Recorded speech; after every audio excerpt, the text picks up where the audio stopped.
E vërteta është se pavarësisht se ky parlament në mënyrë absolute nuk përfaqëson vullnetin e qytetarëve shqiptar, Bashkimi Evropian, proces të integrimit në krye të radhës përcaktoi dy detyra më kryesore.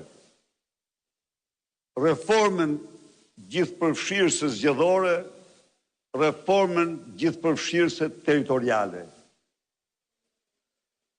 Të bindur se me Edi Ramën ka vetëm antireform, por në mbështetje të kërkesave të qytetarëve të shumt nga mbar territori i vendit, në mbështetje të përpjekjeve tona për një proces zgjedhor të lirë dhe të ndershëm, ne morëm pjesë në dy grupet e ngritura për këto reforma themelore. Çfarë ndodh?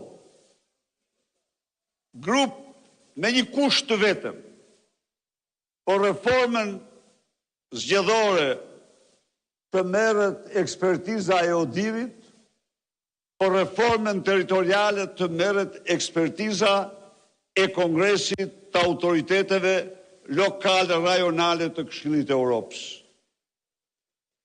E vërteta është që përfaqësuesit e opozitës në këtë komisione kanë dhënë një kontribut shumë të çmuar, por mbi të gjitha kanë qenë zëdhënës të interesave të qytetarëve. Qeveria e Konfederatës Helvetike, por dhe përfaqësuesi i Bashkimit Evropian në Tiranë, kanë treguar mbështetje të plot dhe interes të madh për të dy reforma. Papritmas, Edi Rama tërhiqet de facto nga reforma territoriale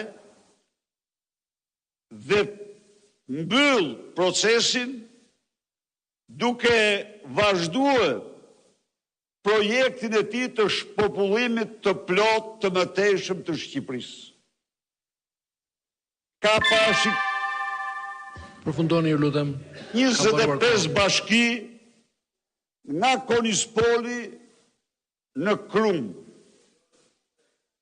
në të gjithë territorin e vendit. Dhe kjo përbën një praktik të qartë të shpopullimi. Ndaj edhe unë jam sot këtu për t'ju drejtuar qytetarëve shqiptarë, ngriu në këmbë, për të mbrojtur interesat jetike të komuniteteve tuaja. Një protest qytetare e pa shembull në 30 vite mblidhet çdo natë në rrugë dhe sheshtë e Tiranës. Bashkohuni kësaj proteste për të mbrojtur interesat më jetike të komuniteteve tuaja nga një politik. Faleminderit zoti Berisha. Përfundoi koha. Çfarë mbylli? Mori edhe 1 minutë më tepër, e mbylli. Bëuni pak më pozitiv.